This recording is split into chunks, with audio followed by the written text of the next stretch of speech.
If someone shows you who they are, believe them. As usual, this video is going to call me out more than it calls you out. So before you're like, and a feather, no, we've been called out together. I know I'm always calling somebody out. But yeah, I've been learning a lot from the Lord because boy, do I make mistakes. I make mistakes. And one mistake that we tend to make that the Lord really wants us to stop making is making excuses for people, for people's toxicity, making excuses for people's fakeness, and for toxic situations that you find yourself in. I'm going to do another video now where I'm going to read you for the filth again about how we put ourselves in situations. But this video today, this is what this is about. We're going to talk about it more. But first, hey friend, welcome to my channel, Creating Upward Mental Gems. This channel is dedicated to leveling up in all areas of your life. So let us learn together, read together, but most importantly, grow together. Now, without further ado, let's get into this video. So how did this subject came to mind for me? It's a lesson that, with people pleasing, it comes, I know all 2024, that's what we talked about. And I told you guys in 2025, I don't want to talk about people pleasing, but there's residuals from people pleasing. Now that we've overcome people pleasing, there's residuals and toxic traits that we've learned from people pleasing that find itself into our lives that we have to get rid of also. And I'm a little stiff with this video because I'm calling myself out. But one of the things that I inherited from people pleasing is that I made excuses for people a lot for their fakeness. Like, say you have friends, I called everyone friend too quickly. I overextended myself and I would go over and beyond and jump and try to be, and then you can find yourself oversharing. When you do that, you oversharing, thinking you could trust people like these are your friends, and warming up to people. So you overshare, whether it's your personal life, what's going on in your private life, or you're trying to look out for them. You try to look out for them like, just between you and me, I know this might be an issue with some people. I don't want you to look crazy out here. So blah, blah, blah, trying to look out for them.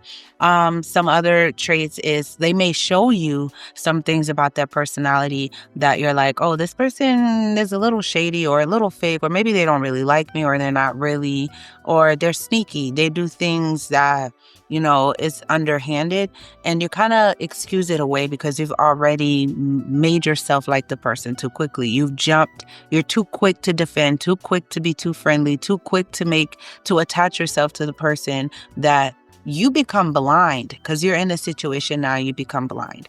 That definitely is stuff that is a residual of people pleasing that, yes, you can say no now, because people think all people pleasing is people that can't say no, that overextend, stuff like that. But maybe you could say no now. You've worked, you've done the therapy, you've read the book. That's all we discuss in 2024. But you find yourself still making terrible choices in friendship and relationships and making excuses for people when they hurt you, when they're shady, sneaky, do toxic thing. You find yourself making excuses for them. And you're wondering to yourself, Lord, how come I'm always in these situations? Which can lead to so much else. Well, I'm here to tell you that, first of all, no, we're not supposed to make excuses for people. It's not a trait of a Christian. God does call us to hold people accountable. If you read your Bible, you know that God holds us accountable and calls us to hold others accountable. The whole books of Proverbs, Ecclesiastes, I could just pop up verses everywhere. Y'all will see the Bible holds you accountable for all your sins, your actions, which is why that accountability is why Christ even came to die for us, right? Because he knew, hey, that's so much, I need to help you. But God also calls us out to not be lukewarm, to be ye separate, to not mix and mingle with the world. And if we see our brother falling, to help them pick our brother up. Iron sharpens iron. But we're not sharpening each other for not holding each other accountable, right? So we tend to, as ex-people pleasers, not hold people really accountable for who they are. And one thing is, I would have rose-colored glasses of how I think someone should be. And I will look at them, and it's hurtful because, you'd look and you expect the sweetest, the most kind, compassionate. Like, they show you who they show you what you think, what they show you an image of themselves, and you run with it and don't really go too much vetting, and you have in your mind who you think they should be, and therefore that's who they are to you, right?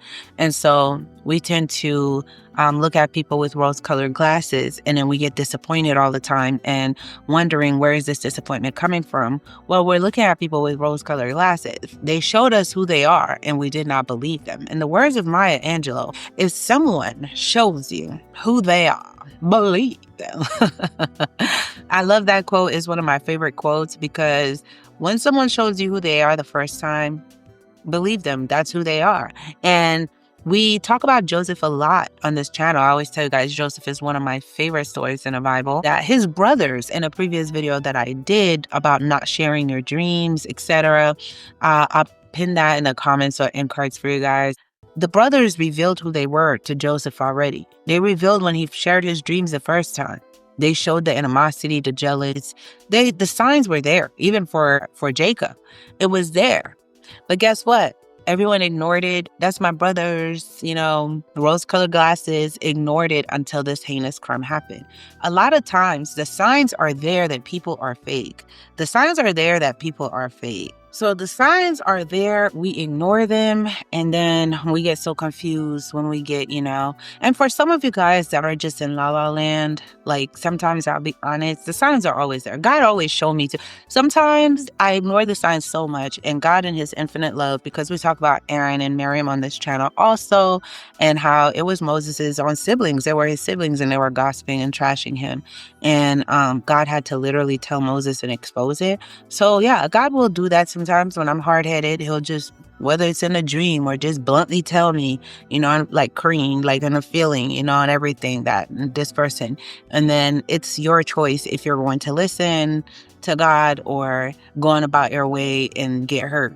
But God always issues the warning too. We don't listen, and we put ourselves in sticky situations. Now we're fighting with people. But if you really are just not aware, let me give you some quick signs that you're dealing with someone fake, and stop making excuses and protect yourself. Protect yourself from those people and move accordingly. Because not all of us are going to be like Moses, where God just called everybody to the front like he did with Aaron and Miriam. I'll post that video in the end card too, and, expose them. Some of us, we're just going to have to use our discernment and then move accordingly. The sons of, with Korah, the rebellion of Korah and stuff like that, where all of them, the ground opened up and swallowed them and stuff. Not all of us are going to get defended to this degree with God, okay? The ground ain't going to just split open and swallow up all your haters. So we have to use discernment in that regard. Though we saw how God dealt with Moses and didn't play and defended Moses. And Moses even prayed to God and was like, God, don't even accept their sacrifices, because I've done nothing to them. I've done nothing to them, and they're treating me like that. So that, we'll do another Bible study on that. Comment below if you want that one on the rebellion. Of course, there's so many lessons that's on it with dealing with fake people or people that go against you, that you do have to, oftentimes, you do have to let God fight your battle always.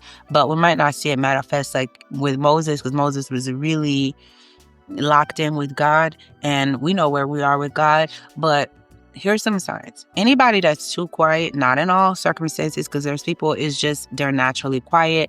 That's their demeanor. That's just who they are. So I'm not saying all of these, you have to be like, aha, and that person is just genuinely shy.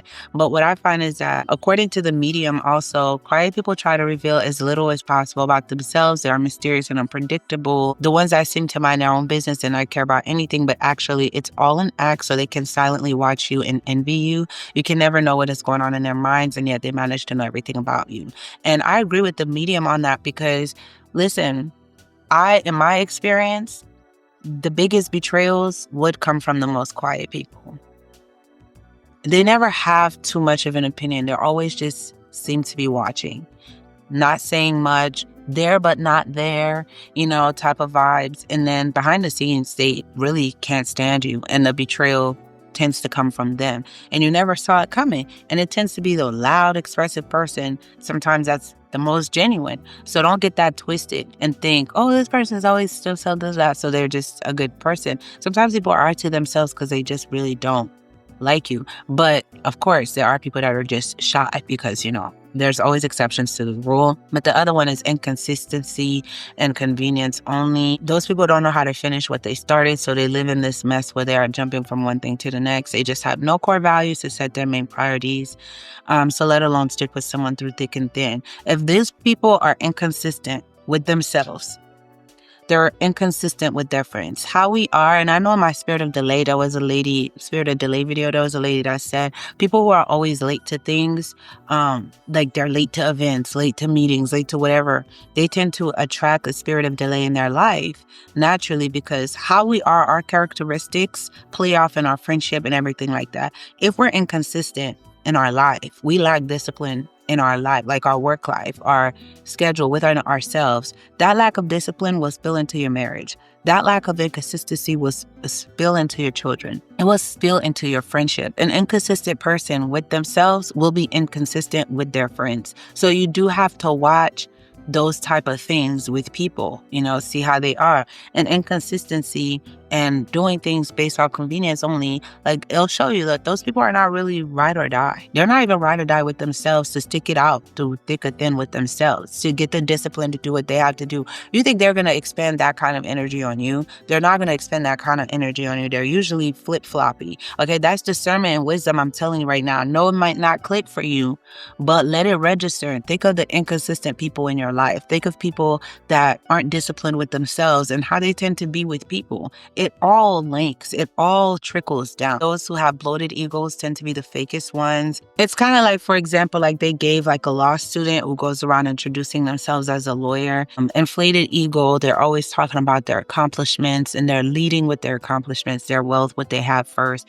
And if some of these are you, like check yourself. Like I said, we're calling each other out and ourselves out, okay? So if you notice those type of people in your life that's just very egotistical, ego-driven, and boosted and braggadocious, those people tend to be fake, right? Especially, here's how you know it. If someone has a big ego and braggadocious and full of themselves, trust me, once you start climbing up, you start doing good or what they deem as better than them, or you start leveling up in life, those people with inflated egos will turn on you because now you're taking their shine. You're taking their shine. You're affecting their ego. They can't enjoy it. They cannot enjoy your successes. So those people turn out to be fake also. So this is why the Lord says bad character corrupts good morals, right? And we should be cautious of who we're friends with. We talk about this so much in the channel.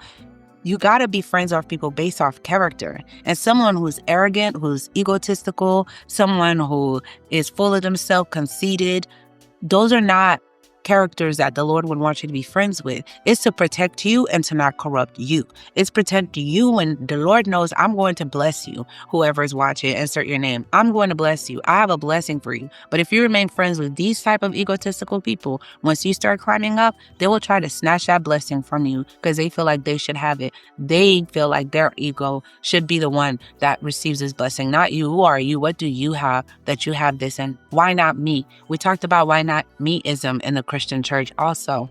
So you really have to be wary of those people. And then also the people that never get upset about anything. You got to be afraid of people who never express themselves. The people that you should not be afraid of is people that's always expressing themselves as draining. People that don't express themselves at all usually tend to have a motive. They pretend to be so calm and understanding with everything and everything's okay because everything is being stored up, and those people tend to have outbursts, or they will get back or retaliate at you in other ways. And then you'll think, dang, you fake. This whole time you was feeling this, you're fake. And I'm not gonna lie, I would be that person. Everything with the people pleasing, I would let everything slide. It don't bother me. It's okay. I can handle it. And I'll store something up for a long time. And then when I burst and it's coming out, everybody's looking at me like, dang, Kareen, you're kind of fake because why were you holding on to this for so long? That's not good. The Lord checked me on that. Like, Kareen, that's not good. Like, express what you're feeling now. But that's a residual of people pleasing now. We hold it in and try to make it okay until it like someone put that one last straw, and then you're like, okay. And then you explode.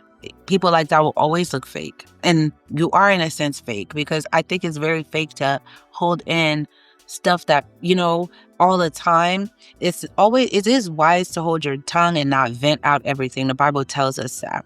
But if you're consistently going to be in people's face, for me, hold your tongue with certain people, right? But there's people like your immediate friend, like if you call someone best friend or your close friend, immediate friend, people that's close around you, no.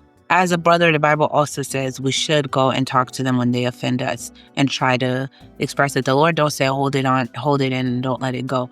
I shouldn't go vent what my brother did to me to somebody else without talking to my brother. That shouldn't be. But I should be able to talk to my brother to be like, you hurt my feeling. The other fake person is people that make promises, but they don't hold on to it. It's all lies. It's all lies, So those people, it's a people-pleasing aspect also. You make promises that you cannot keep, and it just come off fake because you could have just said you didn't want to do this or you wouldn't be able to do that and this and that. And over time, it keeps happening. It looks like you're not as invested. And the people, these are also signs if you struggle with things that could make you look fake. So you could look at it in this direction. It's things that we do naturally that make us look fake, because that's really it. If you can't do something, say you can't do it. If you can't hold to a promise, don't make it. The Bible talks about keeping your oaths that you make with people, keeping your oaths that you make with the Lord. We'll make promises to the Lord and don't even keep it with people. Over time, you look fake. You look uninvested. You look like you could have just said that. Why you do this? Why you, whatever. The other one is obviously loving attention, loving the spotlight. Again, these people tend to be fake because once you start getting the spotlight, they will go against you. If they were used to doing something, it's been in situations where someone would be used to everybody come to them to do something, and someone else come that's doing it better or getting attention, they will turn others against that person too. We don't want this person to come do this because they're going to be stealing the spotlight from us, or we want the attention. Those type of people are so fake, people that love attention, because anyone else they feel is getting the attention from them, they will destroy you and make sure they'll take your job from you, your position from you, your friends, your spotlight, everything they'll take from you because they want that attention. And they'll turn everyone else against you so you do not have that attention. And that is very scary because those people too, they'll be quiet and act like they don't want it. But you got to see, those are the people that tend to be in everything, doing everything, everywhere. They love the spotlight so much and attention so much that they'll insert themselves in everything so that they could be everywhere. They could be seen. They could be doing that. And if someone else comes and threatens that for them, they will turn the world against you and use very strong manipulative tactics to do that, because attention seekers love to be seen, and they're going to be at every situation and do everything possible in their power to be front and center. Gotta be careful with that. And of course, people who are people pleasers definitely are fake. You cannot be a real person and be a people pleaser. I said that, and it was a tough love in my disease to please video. A people pleaser cannot be a real person. You fake. If you're a people pleaser, you fake. You fake, period. There's no way around it, because you can't be real to yourself and pleasing everybody else. You just can't, all right?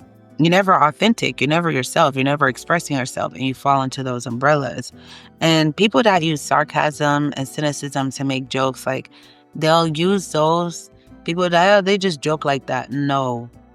Fake people love to hide truth in jokes. So that's why you don't allow every joke. You don't laugh, and you kind of correct people when they're a little aggressive with you or they talk a little crazy, even as Joe. That's just who I am. That's I don't care if that's your personality. That's who you are. That's how you joke. Please don't do it with me. Please don't do it with me. You gonna have to change that. Don't do it with me. Period. And if they're just overall a bad friend, right? They're overall a bad friend and hold no kind of accountability or reflection. It's always everyone else. I gotta give you a scenario. You ever seen like a man, a relationship where the woman would be like, I think he's cheating on me because he's doing all this crazy stuff. And then she'll go through his phone or go through his pockets or whatever, car, and then find evidence. She legit finds evidence that, my fears were right. This person was indeed cheating on me. But then when they confront the person is more mad that you even went to dig through my stuff to find out. And therefore, you're a terrible spouse for doing that. and you're not really with me, da da da da. Wouldn't you be like, the audacity? What do you mean? Like, you're going to focus on me snooping versus the betrayal? But guess what? There's friends that do that with each other. If you've ever had an encounter with a fake friend, when you call them out, they want to focus on how did you even find this information out to call me out versus that, but it's true, you actually did it. You actually was talking behind my back. You actually was messaging people about me behind my back. But you worried about how I found it, and now you're saying I'm not a real friend. I'm not really your friend. Address why you even did that. Why was this even happening to begin with, right? So there's no reflection, just being crappy, no kind of, but the way you move on, what I've learned, what the Lord has shown me how to deal with these people is, one, to set boundaries, to set clear boundaries. Overextending yourself, oversharing, over being too nice to, and sumun in the Haitian word, being in people's face will cause you to suffer. All right. So long story short, not oversharing, not being sumo, not being in everybody's face, relaxing, chilling a little bit will prevent 90% of these things. 90% of these things will be prevented if we just learn to do that, right? And then don't take their behaviors personally. That's the other thing. You got to accept people. Like Maya Angelou said, if someone shows you who they are, believe them. Once you know who someone is, and my best friend broke that down to me, where she's like, Crean, your problem is people will show you who they are. She literally was beating me up about this. They will show you who they are, and you still make an excuse for them and refuse to accept that that's who they are. And you take it personal. But you can't take personally who someone is. If you know someone's an attention seeker, that's who they are. Whether it's with you or with somebody else, that's who they are at the end of the day. You taking it personally is going to raise your blood pressure. Now that you know that's how they are, don't take it personally and move accordingly. If someone's fake, they're a people pleaser, or they gossip a lot, or, whatever, don't take it personally. That's who they are. They're going to be that way with somebody else too. You taking it personally like you're unique to this, they're only doing it to you. You're just raising your blood pressure. Getting angry for what? They're going to do it to somebody else. Don't take it personally and move accordingly. Like, let me move accordingly. Let me not overshare, be in this person's face, be someone, be this and that, be nice, be cordial, but I can't take it personally. And then knowing when to walk away is definitely the last one. Knowing when to definitely walk away. Like many times in the Bible, David was trying. He was trying with King Saul so much. He was best friends with Jonathan, trying so much with King Saul. Was playing music in his house, being in his face. King Saul kept trying to kill him, kept trying to go after him, kept trying, to the point where David was like, okay, I have to be away and be in hiding. Like, this man means me harm. Like, someone keep trying multiple times, they showed you multiple times they're not for you, they're not your friend, and you're still in their face. You don't know how to walk away. You don't know how to just let it be. And they will get to you. Reminds me of Shanquella Robinson. I will always think of that story. You have to know when to walk away respectfully, or step all the way back. Stop oversharing. Remain private to yourself. Stick with the people that you know are for you. But stop making excuses. Stop justifying it. There's no justification for it. And it's a tough lesson, but I'm tired in 2025. I'm tired. I'm getting old, okay? So drama is like, you have so much you're going through in life. Like I'm at the age where, you'll start having the elders in your family being sick, and you're now caregiving, you're getting your career together, you're doing it. Like, life is lifing. And I don't have the time or capacity to deal with outside. It's draining. You don't even have the hour in your day. Like, you got to book time in just to speak to someone about your feelings. And then when I do, it's about this. I don't have time for it. That's just my thing. And it's draining. And when do you have time to read your Bible if you're constantly on this hamster wheel? I can't do it. That's me for 2025. I can't, I won't, and I will not do it. Okay, put a pink and black heart in the comments if you watched until the end, and comment below your thoughts. Are you able to see these type of people, and how are you going to walk away? Where are you at? Okay, with yourself. Be honest with yourself. Where are you at? Be obedient. Okay, and step away from these people. I love you guys so much. Thank you for tuning in. I will see you in the next one.